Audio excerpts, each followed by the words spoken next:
Well, after that introduction, let's go home. My name is Peter, recovered alcoholic.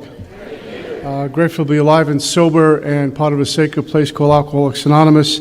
And first things first, thank Jimmy and Maribeth for having Marion and myself up here and get to share with you and get to see so many of you that I miss so much. Before we get going, I just got to express my gratitude to what still makes my heart beat, and that's the friends I've made. God has put in my life for many years now. In Alcoholics Anonymous from New Jersey. I live in Florida, and I've said this every time I've been to this conference or the St. Alfonso's retreat.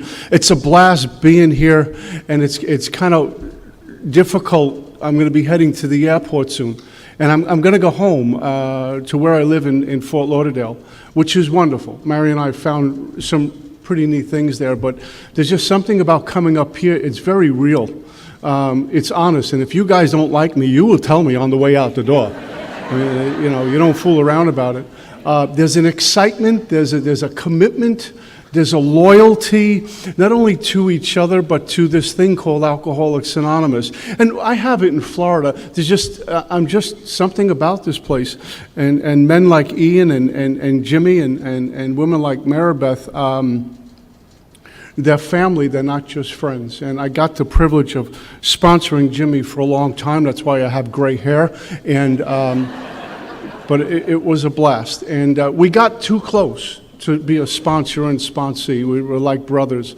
And God put him in Bob's hands. Good luck. But it's a blast. And I got to tell you, at the risk of embarrassing Bob and Polly, I mean, what a treat for me to speak in front of a couple of my heroes. Two people that I looked up to, and Tom I know forever. This has been, you guys have fed me since Thursday, and my job is somehow to give back, and I really don't know where to go. I told Polly, thanks, you raised the bar way too high for me to come up here and clean up this mess. But it's been a treat.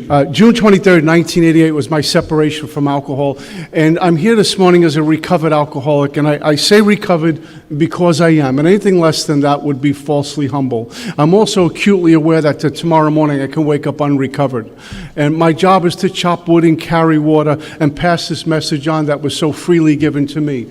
And for me to work, I get to work with the spiritual disciplines, the strict spiritual disciplines laid out in the big book, Alcoholics Anonymous. To turn to God for a spirit of being teachable. There's a thing about spirituality in this walk. Once I think I have it, I've just lost it. Once I think I have God, I've just lost it. There's a quote I read that really resonated with me. Woe to the man so possessed that he thinks he possesses God. And my job is to chop wood and carry water and leave the results to God. This transformation that I've been able to experience and hopefully continue to grow in understanding and effectiveness, that we all get to chop wood and carry water and experience this glory of God, this power called God. Didn't happen just by walking into Alcoholics Anonymous.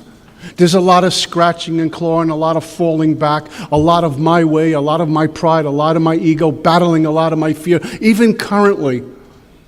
But somehow there's an undercurrent underneath all of this, underneath all of problematic life, the volatile life, the world out there, the calamity in my head. There's an undercurrent of stillness. There's an undercurrent of some sort of okayness, that it will be okay. I don't know how, and I don't know when. I just know I am. And that is the great power we get to talk about directly and indirectly in the sacred rooms of Alcoholics Anonymous, where we get reborn and resurrected right here. And if you haven't found that, if you're new, or perhaps a while, and you haven't experienced the sacredness of Alcoholics Anonymous, I pray you stick around long enough to see what the eyes will witness. How we come in here broken and somehow begin to heal. And I will tell you, after 29 years, I don't say this for shock value, I'm still broken. There's something in Scripture that says, I'm weak flesh, born unto the slavery of sin. That's my condition, my brokenness. I'm the car that leaks oil. I'm the car with the squeaky doors and the windows that make noise when you roll them down. That's me, that's my going around condition. And it's only by seeking this power called God that somehow, some way, get a GPS to navigate through this thing. And that's God. I don't do well just with abstinence. I don't do well, and I still don't do well just being dry, just being abstinent. I need something. Of myself I am nothing, the Father doeth the works. Of myself I am nothing. The ego wants no part of that. The pride and the self don't want to hear words like that. That's just my truth. My great-grand sponsor called up my sponsor. And Mickey Mussett's my sponsor from Denver, Colorado. And he shared the story with me. That Gary B. was watching this documentary on these monks who live in a monastery. I don't know if they were Trappist monks or not, but they write icons. They don't paint them, they write icons. And he was saying how these monks pray before every brushstroke, because on their own they can't create that.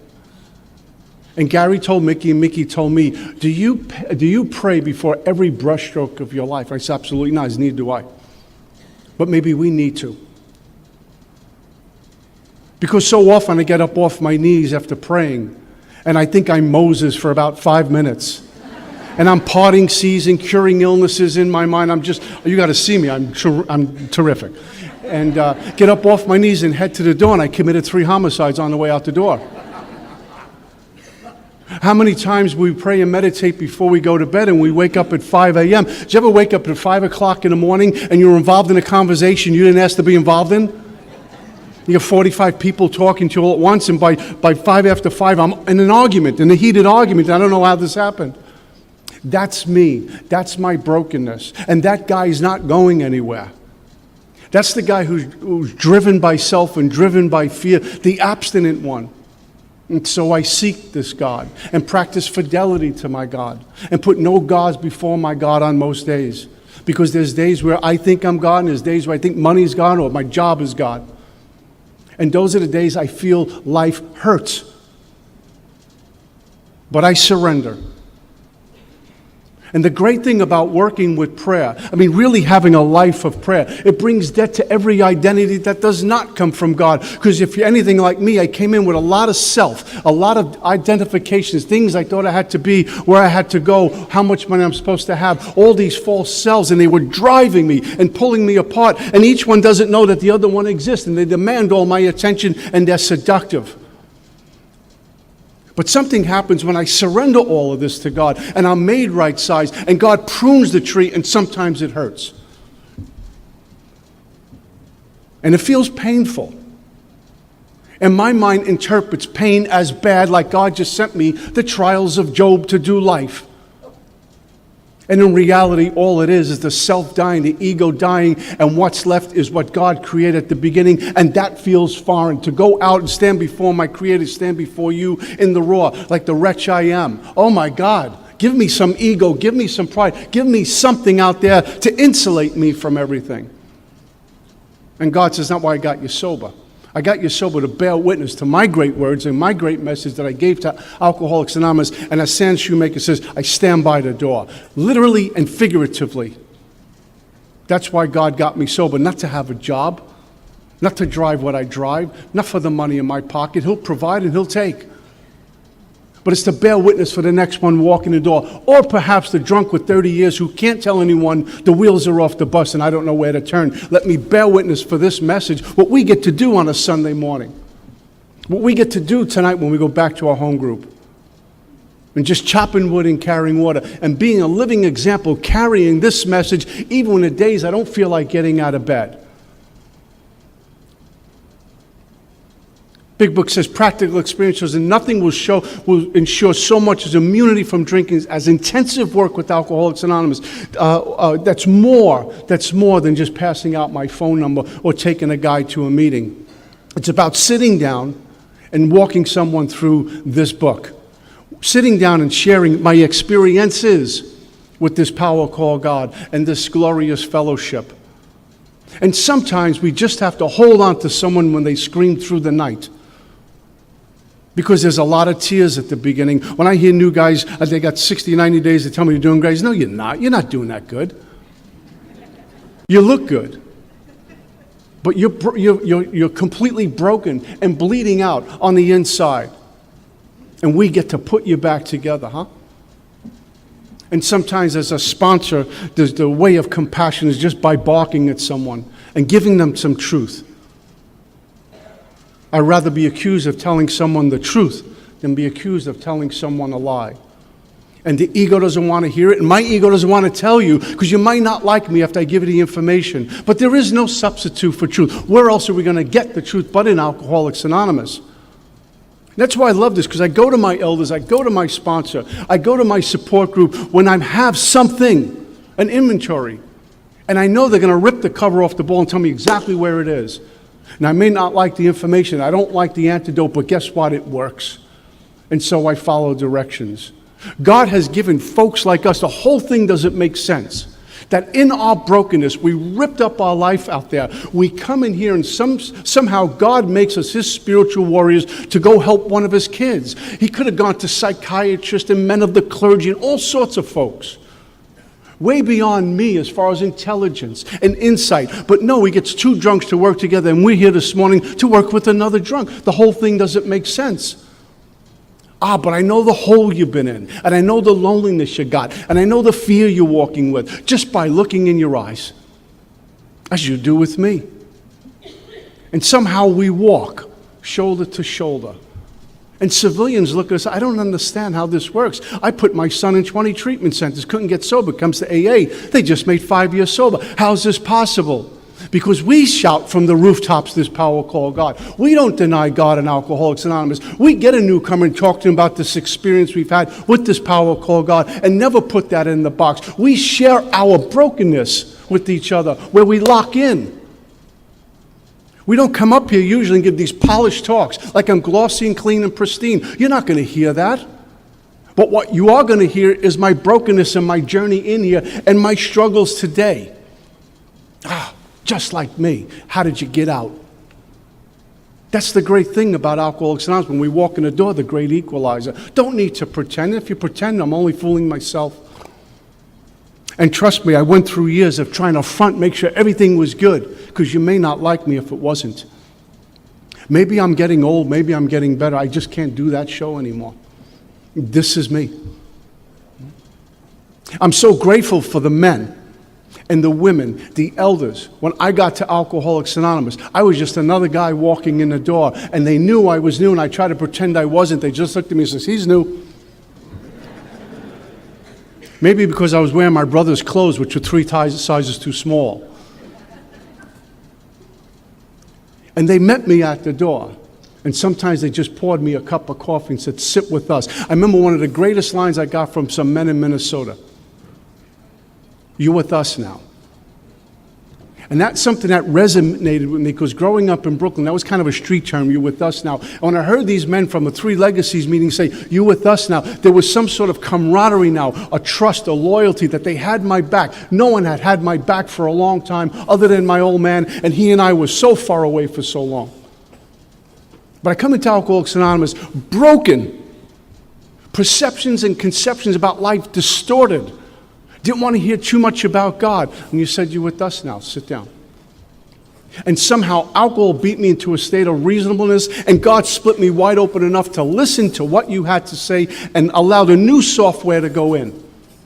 And I watched meeting after meeting after meeting after meeting, you guys talking about God, you guys talking about your challenges in life, you guys doing this walk, chopping wood and carrying wood. I could not deny what my eyes saw. I wanted what you had to offer. I was taken to a meeting called the 3 Legacies meeting in Minnesota. It was about this size on a Friday night. Men got up to this podiums with a suit and tie, and a woman got dressed with suits. I'm used to street people, dope fiends and winos, because that's where I come from. An abandoned building in 1988 where I was homeless and panhandling in the streets. And I walk into this meeting, I was petrified. They had big smiles on their face, and they would get to the podium and talk about God. And it was the first time I saw men weep from the podium in front of other people. This was new to me, but I was attracted to it. It was sincere, it was transparent. I remember watching men get up to the podium with wedding rings on. Where I come from, if you wore a wedding ring, you were a wimp. You didn't do that. My dad never wore a wedding ring. That was for sissies. And I watched men with watches and suit and ties and wedding rings and paying respect to their wife if she was in the audience. This was new, and I loved it. I was no longer attracted to street people. I was attracted to you. Because you didn't apologize for God. And what people in AA did and still do, but when I watch my heroes operate, they still teach me. They show me how to walk in grace. They show me how to walk in dignity. They teach me humility because I have none.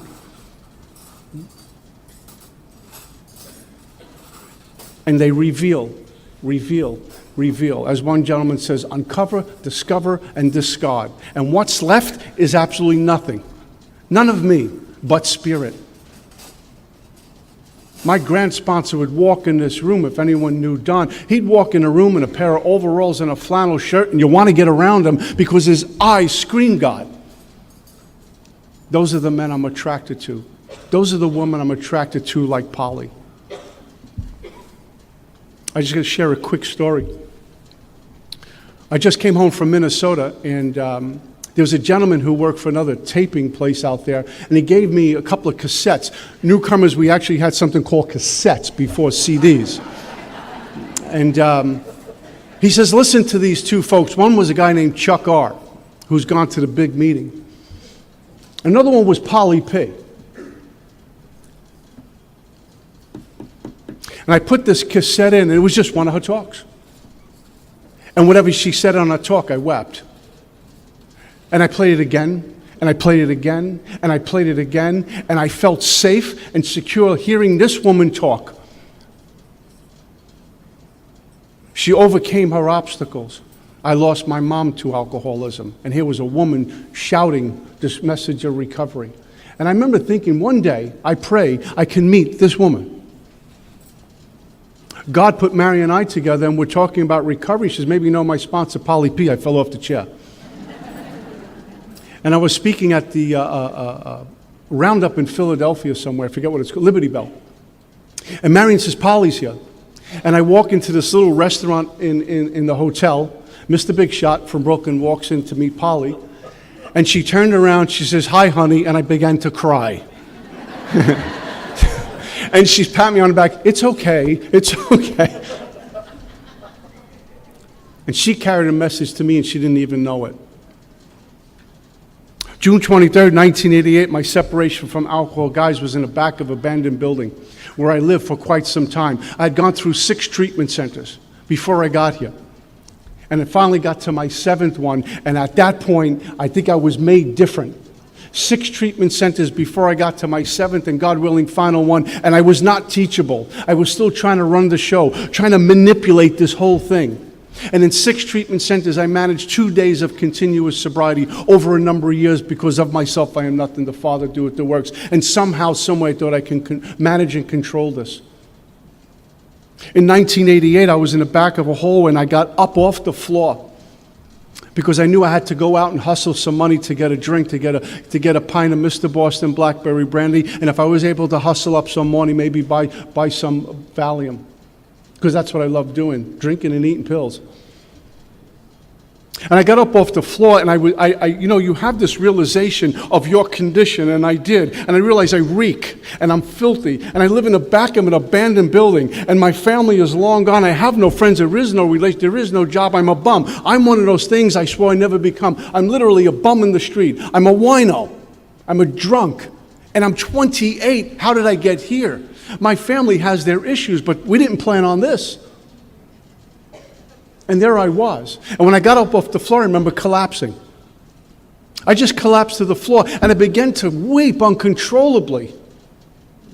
But this time I wasn't cursing God. In fact, the very same God who I had mocked and hated and spat at, and quite frankly, if you were a man and you went to a religious community and spoke openly about God, you were weak and cowardly in my mind. But on June 23rd, 1988, God took me away from my mind. We often talk, and I did it. I worked hard for my recovery. I really buckled down for my recovery. I did nothing for my recovery. I was first given salvation on June 23rd, 1988, where God split me open, gives me salvation, because that very same God who I mocked, I says, please take me from this. I don't want to die. I wasn't thinking about AA. I wasn't thinking about doing this. I wasn't thinking about treatment. I don't want to die. And in that opening, God gave me salvation.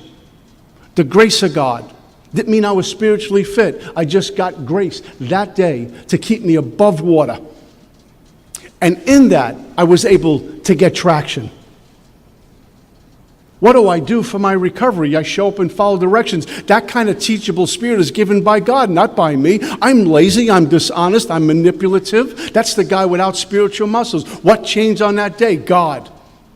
God took me from that scrap heap and placed me in Alcoholics Anonymous. And I will tell you, we go through the big book and we follow instructions with a sponsor. We'll have this awakening. But for me, it began June 23rd, 1988, in that moment where I was split open, I'm given salvation, and God places me through a series of circumstances like my old man showing up and finding me on the street and bringing me to the 7 treatment center. And while I'm there, suddenly I'm listening. I was given new ears and new eyes. And I haven't looked back since. A million hiccups, a million mistakes along the way. And there's plenty in front of me. But the walk is different. And it began June 23rd, 1988. When I picked up a drink at 14 years old in Brooklyn, hanging out on the corner, Colt 45 beer, I didn't plan on being homeless that day. But alcoholism kept hijacking me over and over and over again. And guys, trust me, sober 29 years, my alcoholism would love to hijack me. Because it'll get me where I think I'm good. I'm prepared when I know I got some soft spots. When I think I got something good going on, what a great way to get in there because I'm not looking. So I surrender everything to Him. For me, if I'm not surrendering, I'm not praying. I'm petitioning rather than listening. 14 years old, I have a mom who just committed suicide, who never found Alcoholics Anonymous. She went to doctor after doctor, and they kept medicating more and more and more. And I don't know, maybe a half a dozen attempts at suicide, and I'm watching this woman just dissolve in front of me.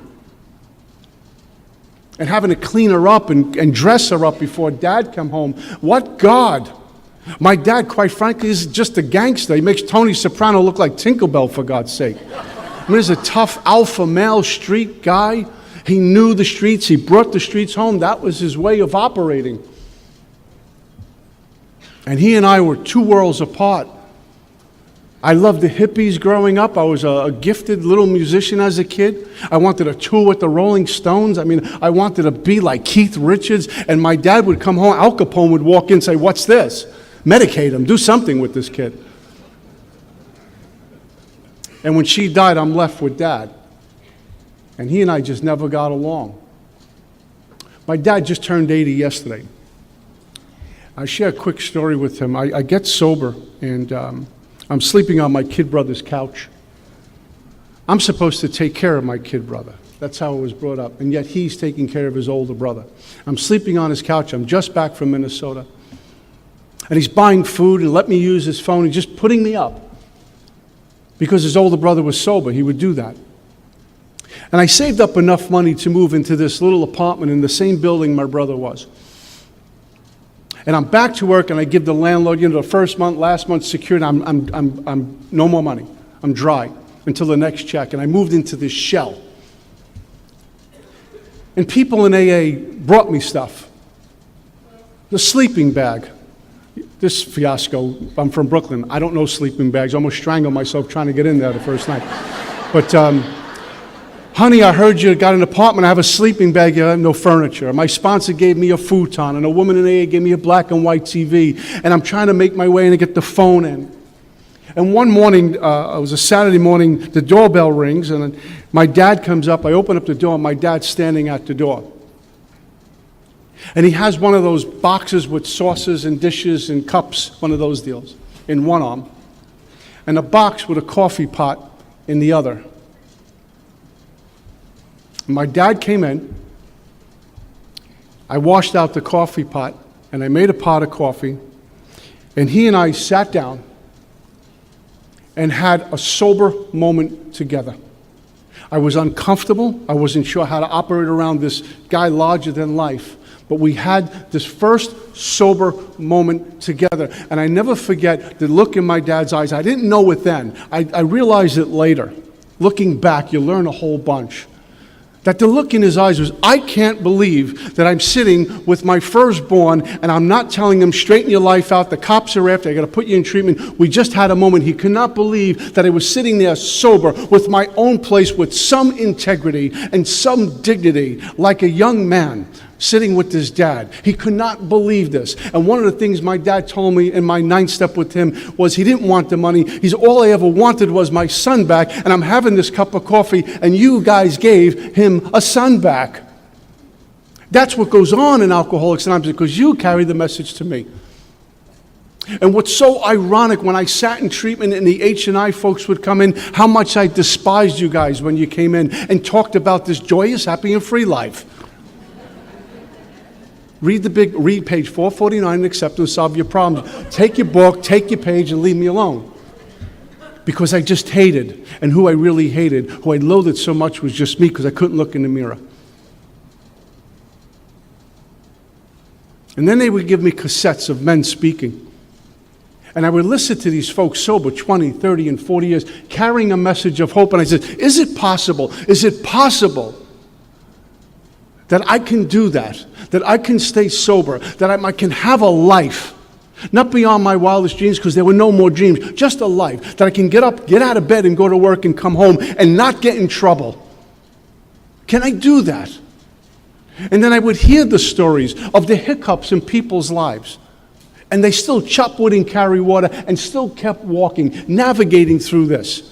The only thing God wants is my soul. And at that point, that wasn't a hard sell. There was nothing left. God ripped me down to nothing. When we read varieties of religious experiences, all these varieties of a religious experience. And one of the themes that runs through it is I need to be broken level before I can be built up, before I can even listen to this power called God. God did that to me in the back of a hallway. My first drink, I'm 14 years old, and it was an innocent drunk. It did for me what I couldn't do for myself. I got drunk on a Saturday night, hanging out with my friends on the corner. I got taller. I got better looking. The girls looked prettier. Midnight, I was Al Pacino. I loved what was going on. This was a great thing. I remember that night when the guys were going home, please don't pull the plug on this. Don't make this end. I finally found a panacea for my ills that works. It's called Colt 45 beer. How dark it is before the dawn. I found booze. And I continued on this path that brought me more humiliation and degradation with my family. So what do we do with him? We tried clergy. We tried taking him to church. We tried treatment. We tried psychiatrists. We put him in therapy. Nothing works. He keeps getting drunker. I was not ready to look at my own demons. Made my first treatment center, 3rd, 4th, 5th treatment center. And here's how my alcoholism works, guys. I was in my 5th treatment center for 9 weeks. And this was back in the day of a 28-day model. 28 days, you're out. 28 days, you're out. Fix you up, clean you up, medicate you, take you off meds, whatever they do, stabilize you, out the door. Good luck. Go to AA. And that was it. That's what they did. In my 5th treatment center, they said, we can't do that with you. So they made up a lot of bogus psych issues to satisfy the insurance company to keep me longer. Basically told the insurance company, he's nuts, he can't leave. And they kept me for 9 weeks, which was unheard of back then in treatment. And approaching 9 weeks, I'm starting to feel pretty good about me and pretty good about life. And about a week or so before they discharge me, I'm not even thinking about having a drink. I'm thinking I'm good to go. I'm gold. And they discharged me on a Saturday morning. And as soon as I hit the threshold onto Sunrise Highway in Amityville, Long Island, I was met with my alcoholism once again. It was just sedated for a little while. I went dormant. I was met with the anxiety. I was met with the voices. I couldn't eat. I couldn't sleep. I was upside down. And my ears were saying, listening to, just a drink and we'll fix this. Just one taste, just one bump, just something to take the edge off. And for 2 days, I wrestled with white-knuckle sobriety. I was crawling out of my skin. On Monday morning, I went to downtown Brooklyn and waited for the liquor store to open. My body did not need alcohol after 9 weeks or any other mood or mind-altering substances. It did not need anything. My body was as sober as ever going to be. There was no post-acute withdrawal going on. My body was fine. My mind was another issue. And on Monday morning, I'm literally pacing back and forth, waiting for this guy to get here and open up. My hands were vibrating, my stomach's upside down, I'm sweating, I can't focus on anything. I need a drink. I didn't need a drink, but my mind convinced me I do, and my body felt it. That's alcoholism. And when he opened up, I put my money under the counter, and I got a pint of Mr. Boston Blackberry Brandy, and it went right down. And somewhere in polishing off that pint of Mr. Boston, I began to breathe again and settle down again and feeling put back together again and feeling in control again. And I can take on the world again. That's what alcohol does for me. Even though I was getting more out of control, I was behind the driver's wheel. The problem is, once I have one, I need to take the second. So I bought a second pint, and by the time I finished that, I'm now drunk. Now I need pills. And off we go again. The insidious insanity of the first drink. And I will tell you my experiences, meetings are not going to treat that. Meetings alone are not going to treat that thing. That thing that follows me wherever I go, that thing that wakes me up, that thing that puts me to bed, that thing that follows me into the car, that thing when I'm talking to you is a roadblock between me and you, that thing called alcoholism, fear-based and insecure. I'm just not right. But when I drink, I feel right. I spent a day and a half at my 6th treatment center and ran out the door because I could not do detox anymore. I need a drink. I don't care about concerts. I don't care anymore. Just let me die. I even tried that, and I couldn't do that right. And then June 23rd showed up. I didn't plan on quitting on June 23rd. It was just another day of hell. And something indeed miraculous happened. The big book says the age of miracles is still with us. Our own recovery proves that. Based on logic, I should not be here. Many people in this room should not be here this morning. But here we are. Get surrounded by brick walls. You know, God speaks through brick walls. June 23rd, 19, I'm surrounded by life, 4 brick walls. I can't get around it, under it, over. I can't do anything. I can't put my fist through the wall. I'm stuck. And at that point, we drop to our knees and say, please help me. And suddenly we hear a different voice. And on June 23rd, 1988, I was completely out of my mind for a brief moment. Because what I got was enough. I have other work for you to do. And I said, oh my God, I'm hearing voices. I bought the farm. I was petrified. God separated me from me in a sense. Because only when I'm not listening to this can I hear that voice. And at the beginning, and sometimes on this journey, it feels foreign. It's this different voice. And when God calls, God calls. And I was given a wholeness of mind for a brief moment. Not knowing my dad was on his way looking for me, I'm trying to get to a payphone to call him, and God was bringing these 2 worlds together. Couldn't plan that out. And then my dad found me, and I collapsed in his arms. I remember my dad's words like it was yesterday. As I collapsed in his arms, he's holding me up, saying, I'm not going to lose my son to this. I'm not going to lose my son to this. Over and over and over again. We talk about, working with others and bringing this message to others. My dad is not a godly guy. My dad's not an AA or an Al-Anon therapy guy. What my dad had was loyalty and love for his son. He carried a message and didn't even know it. It was hope. I'm not going to lose my son to this. And he would tell me, you're going to be okay. You're going to be okay. Even when I didn't believe it. He brought hope to me, the street gangster guy. Because God will use any one of us and out there, including the policeman, to navigate you closer to Alcoholics Anonymous home. My God's going to any lengths to have a relationship with me and you. Going to any lengths, which means he'll take the money, he'll take the job, he'll take the relationship, because there'd be nothing between you and I.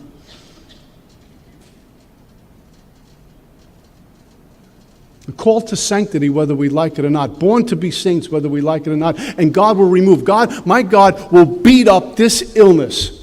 Without mercy, will beat up this illness to save a wretch like me. And in beating up that illness, it means things are going to get removed, like that money I like that position in my company I like this relationship that I like too much, more than God. It's going to go. It's the pruning of the tree, and the ego fights. I don't want this. Am I willing to be made fundamentally different, or I like God's will, but I like mine a little bit better today? Am I willing to relinquish everything? And I watch the warriors in AA talk about doing that, and the pull back and give, and the pull back and give. What Alcoholics Anonymous has brought to me and continues to give me is hope. Hope in a power called God. Because there's many days when I doubt this God, when I'm not sure this God's going to work, when I really don't know if he's paying close attention to my life, because it hurts a little too much. A handful of years ago, I was working in Texas, and the job was just taken away from me. I'm not a kid. Who's going to hire me? Where am I supposed to go at my age with no education? And the only thing I know how to do well, and that's work in the treatment center business. Where am I going to go? And it was Labor Day weekend, and I was down here on the shore, a little bit further south than here, and I was outside a little diner sitting on a park bench. No matter how long I'm sober, I can't get away from a park bench, but there I am.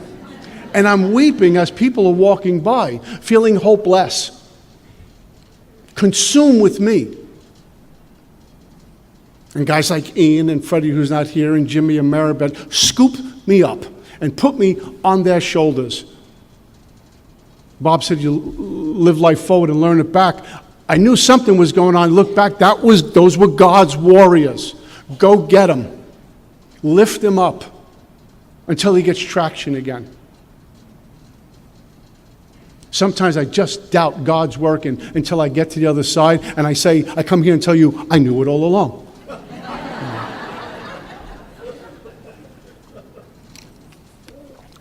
When I got into my 7 treatment center,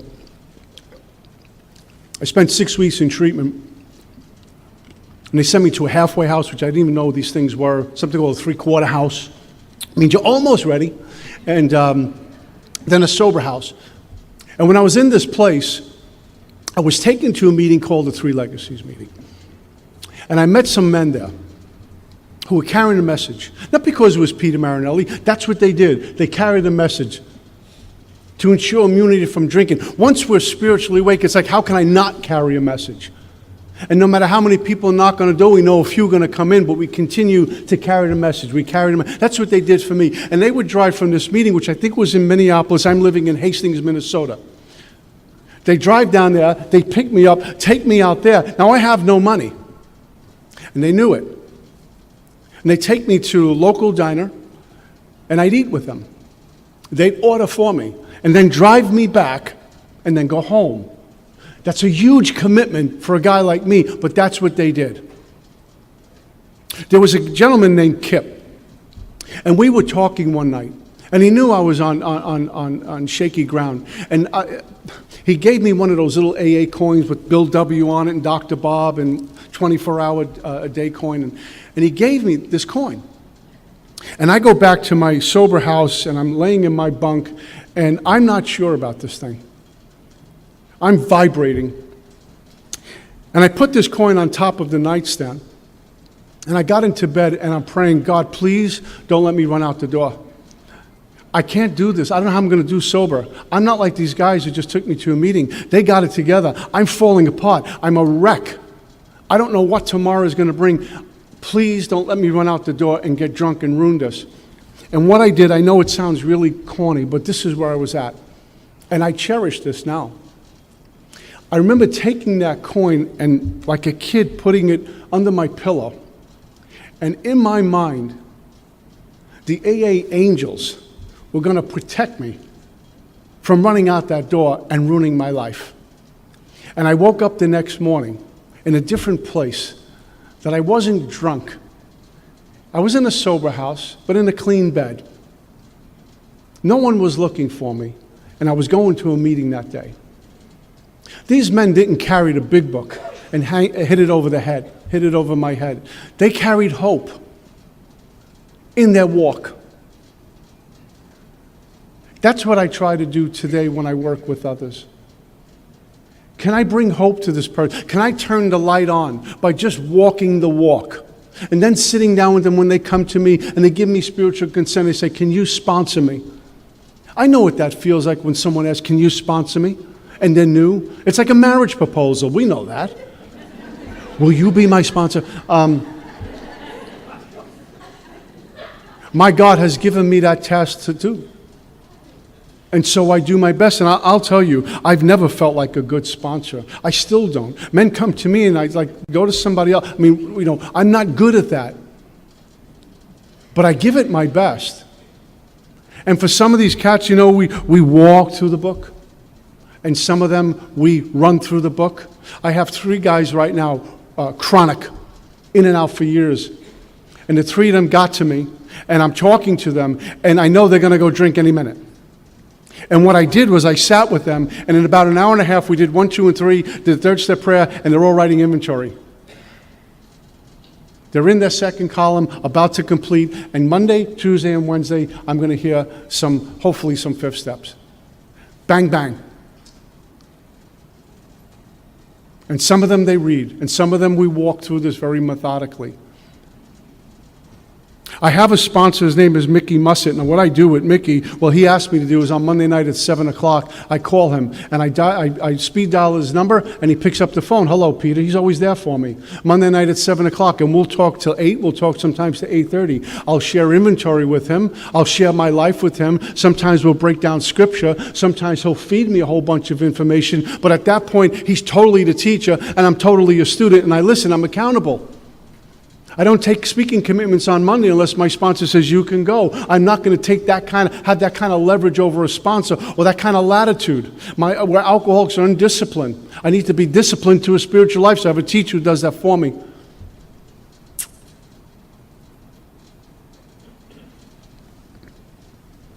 When I was a kid growing up in Brooklyn, I remember my dad he was never home.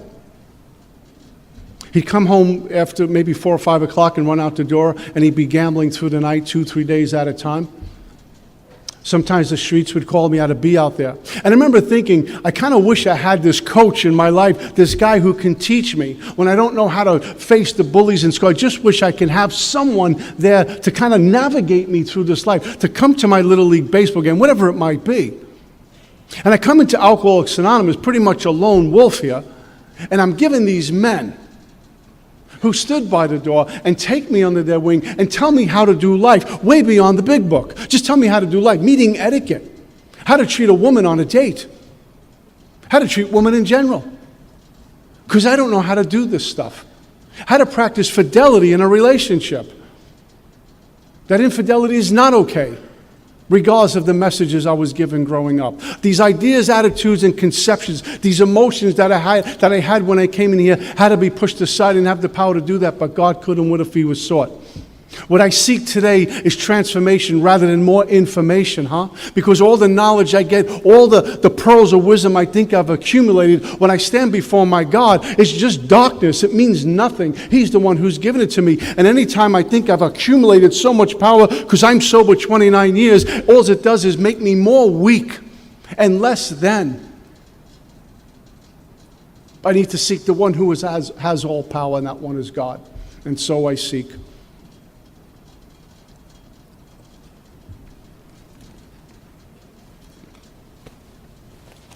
My book tells me this in working with others. Have you ever noticed when you get to step 12, working with others, it doesn't talking about having had the spiritual awakening anymore. There's really no discussion about the spiritual awakening, because somewhere in 10 we've entered the world of the Spirit, and my job is to grow in understanding and effectiveness to enhance this experience. And step 12 is about go work with others. Go work with others. I hear Polly telling Marion all the time, go help somebody. Go work with somebody. And if you don't have anyone to sponsor, stand by the door and get one. Pick up a chair, pick up a coffee pot, do something, be of service. God has given me a selfish, self-seeking, self-absorbed drunk. God has given me a servant's heart. I don't have a life today. If anyone's new, I know that sounds horribly lame, but I don't have a life. It doesn't belong to me. I do my best to play by His rules and not mine. Quite frankly, my whole life is one of service. It's what I do. It's where God has brought me. And somehow in the giving and the serving of others, I go home with lots of soul food. I'm not a rich man. I don't own a lot of stuff. But somehow the soul gets full, gets soul food by giving to others. It's easy to be grateful for a banquet that's prepared for me. It's easy to get up here and you're the speaker for the meeting and you get all this stuff laid out in front of you and people are so kind. Can I be grateful when the cupboard's a little bare and there's not much in the checking account, and I can be grateful just being above ground, sucking air and sober and a part of Alcoholics Anonymous? Can I be grateful for that? I've learned one thing: before I'm rich, I need to learn how to be poor.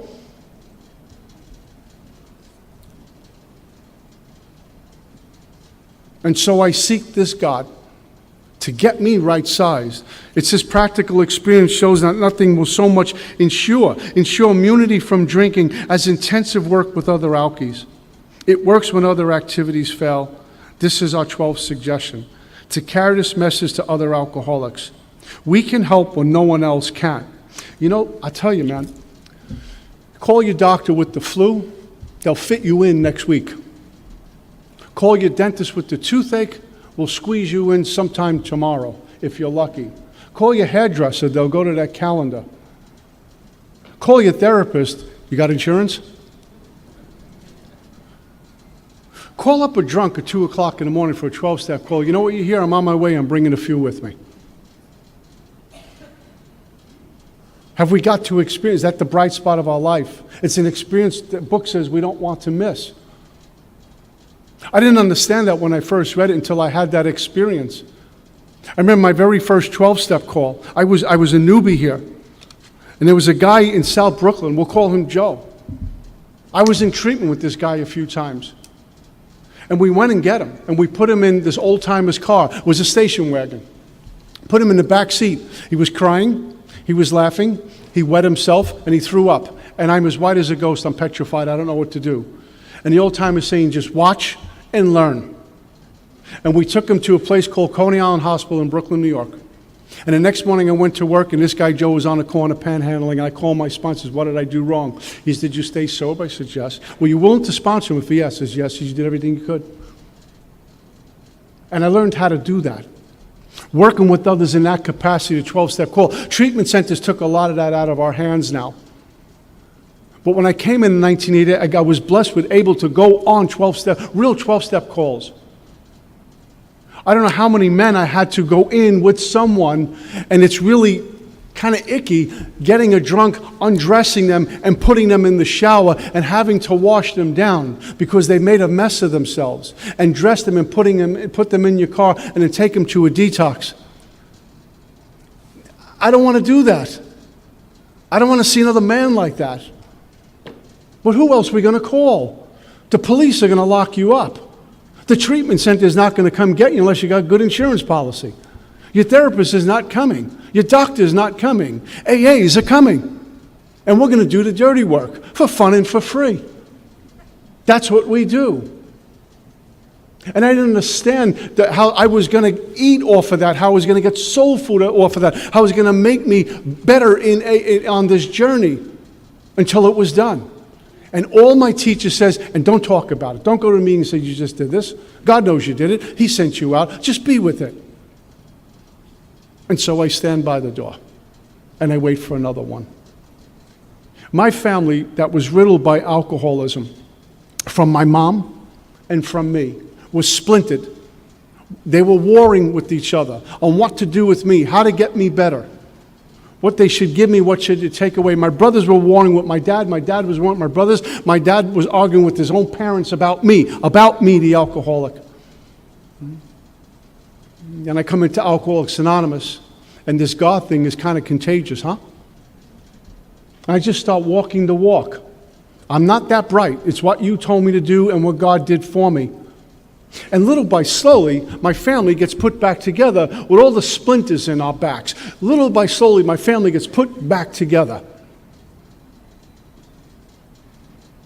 A handful of years ago, my brother was diagnosed with bipolar. I got back from Texas on one of these things. I was living here in Jersey. My dad called me, says, please come quick. I'm about to call 911. Your brother looks like he's having a nervous breakdown.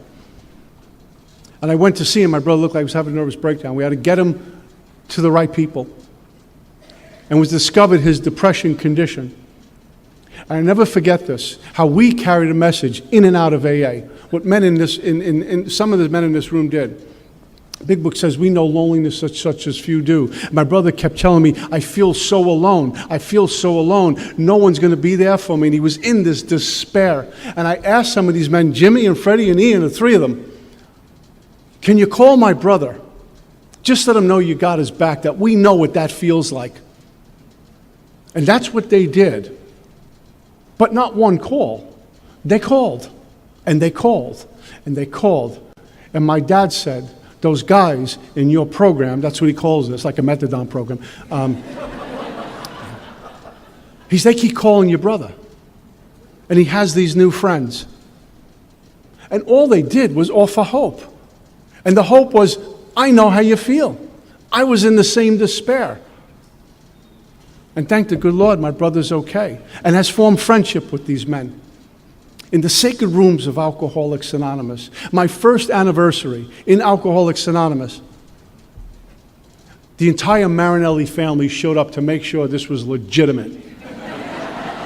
It looked like the Sopranos doing the intervention. Remember that episode?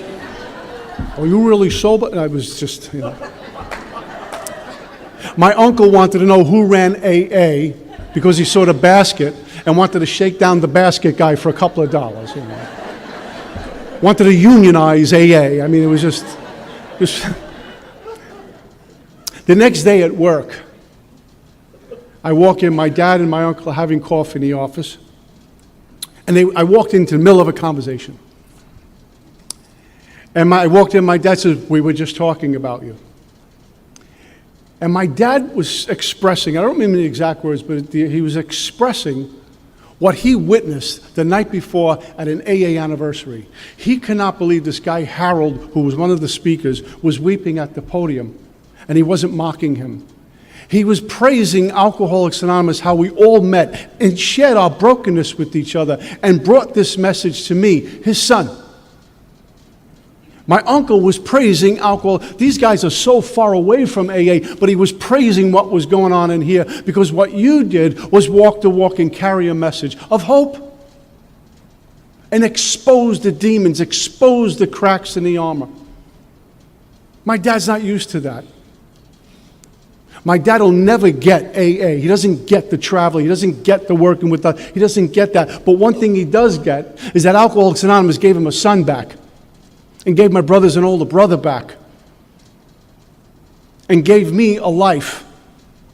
And I won't say give me a life back, because prior to AA, I was existing, looking for the next drink and loaded with contempt and fear. But that's what you do for me. And my job in performing service is to give back even when it hurts, even when it's inconvenient. My job is to suit up and show for fun and for free and be at the door or work with others or sit there and listen to someone's sob story. I don't care. My job is to be there. And sometimes I don't have to say a word. I just need to be filling a seat in a meeting of Alcoholics Anonymous and having a home group, which is Alcoholics in God. We meet on Monday and Thursday in Fort Lauderdale. And having a sponsor. And being accountable. Just walk the walk for the new one walking in the door. And as I said from a million of these podiums, the drunk with 30 years who the wheels are off the bus and doesn't know who to talk to. I need to be a power of example, and I go to my God in order to do that, because of myself I am nothing, the Father doeth the works. How do I carry a message? What message am I carrying? I better be right with God. My big book says we can't transmit something we haven't got. And sometimes I will what I do, and that can be untreated alcoholism. I need to work out in a spiritual gym called Alcoholics Anonymous. I need to work out in a spiritual gym called the Big Book Alcoholics Anonymous. I need to have a coach, a sponsor, a teacher who's Mickey Mussett. I need to be in these meetings to see who's coming in. Because my recovery is not even for me anymore. I mean, it's for me to keep me sober, but isn't it more about looking for the new one and passing on a message rather than a mess? What are we going to do about the deluge of new people coming into AA while a bunch of them are dying? Who's going to be here? Who's going to offer them hope? Who's going to offer a message of depth and weight but us sitting in this room this morning? We got a guy with 5 days back there, a young lady with 3 days. Who's sponsoring them? And what are we passing on? A mess or a message? And no matter how much I give to you, to give to Alcoholics Anonymous, I still need to work overtime. Because I go home from a meeting of Alcoholics Anonymous blessed. I go home from a meeting of Alcoholics Anonymous with soul food. I go home from a meeting of Alcoholics Anonymous with integrity and some dignity and some hope for the next moment, which I never had. That's what you give me by just walking the walk and sharing your story with me, because that's what we do. We tell stories.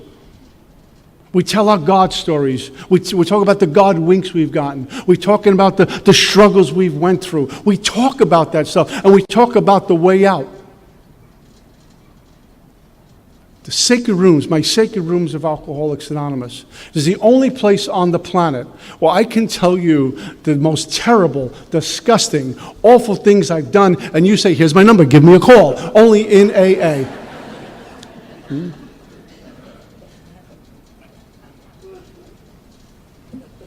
The only thing God wants is my soul. All of it. Can't worship two masters.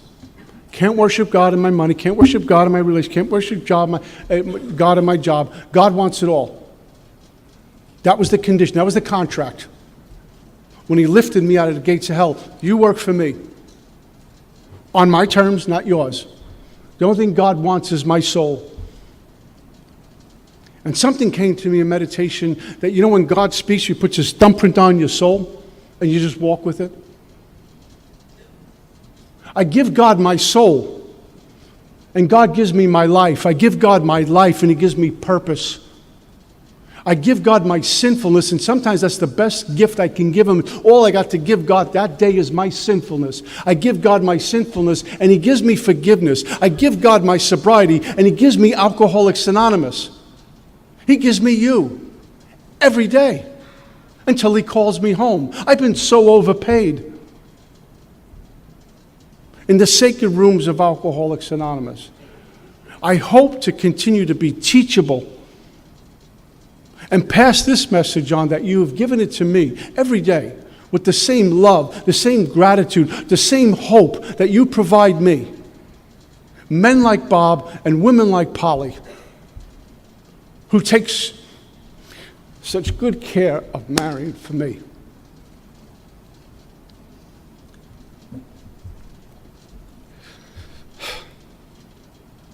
My Alcoholics Anonymous. This is my life. And I'm so glad God gave me this to go chop wood, carry water for fun and for free. That's all I got. Peace.